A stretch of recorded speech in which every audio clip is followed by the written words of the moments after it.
Here's why it's really stupid to say the term avoidant discard.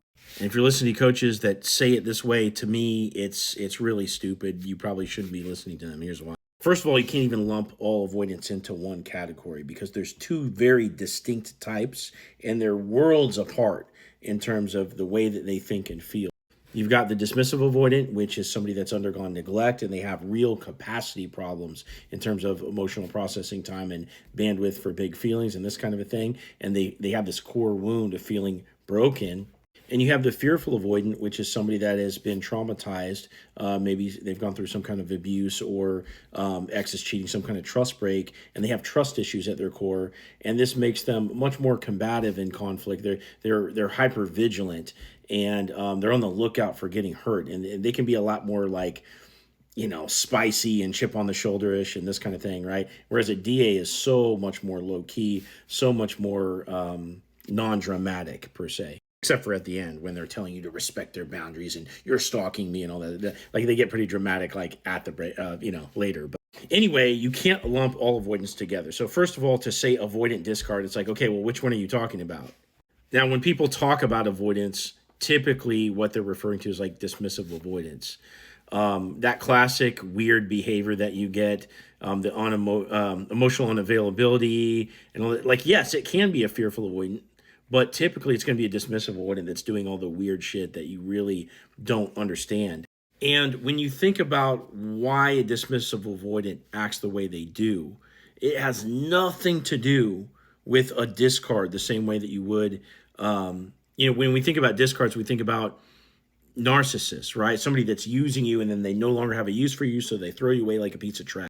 If you get broken up with by a dismissive avoidant, it will feel like a discard. It sucks. You've been chasing them emotionally the whole relationship, or at least after the honeymoon phase ended, and you've been getting drip fed in terms of connection and stuff like that, and you've been like sort of like chasing. You've been trying to keep the ship afloat, and it hasn't been working that well. And now all of a sudden you get broken up with, and it sucks, and you don't get answers for why they're feeling this way.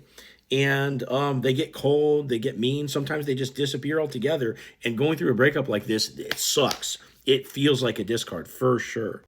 But narcissist discard, they use you up and they spit you out. They don't have a use for you anymore, right? You're getting used.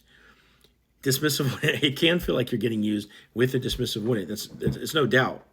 Half the reason why they chased you so hard to begin with in the honeymoon phase and the love bombing and all this stuff is because they wanted validation. They wanted your acceptance of them, okay? But it's different. Like a narcissist is going to... Now, what really happens with a dismissive avoidant is that they are avoiding conflict and they're people-pleasing. And so they're sort of losing in themselves all throughout the relationship to the point of overwhelm. I want you to think about what it would feel like if you go run a race and you push yourself so hard to finish the race, you had to sprint past other people at the end, you run across the ribbon, you collapse in absolute exhaustion, just gasping for air, and then all of a sudden somebody comes up and tries to hug you in that moment. How would you feel? You would push them away, you'd be like, get the fuck away, and you just go, try to recover somewhere. That's how a DA pushes themselves in the relationship to this point of overwhelm, and they get really nasty sometimes enforcing their boundaries at the time of the breakup because they didn't have any all throughout the course of the breakup. So that's why they act this way. It is so much different than the way a narcissist acts, okay? Or at least the motivations are different. A dismissive avoidant is an attachment style. In other words, they did attach to you, right? And they formed a connection with you and they were giving. A lot of times dismissive avoidants are very giving. They're people that other people lean on. And, they're very responsibility oriented. They're very giving a lot of times. And they really care about kids a lot of times because they were neglected. And you will see really good behavior out of them. And you can tell that it's not narcissistic. So we do it a disservice to call it an avoidant discard. It's fucking stupid. Number one, what is avoidant? There is no such thing.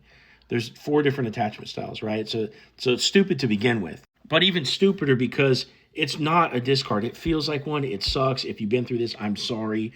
I went through it too about 8 years ago. I know how it feels. I know how bad it was. But it is not the same thing as getting specifically used for someone else's ego. I promise. There's elements to that, right? They want validation. And,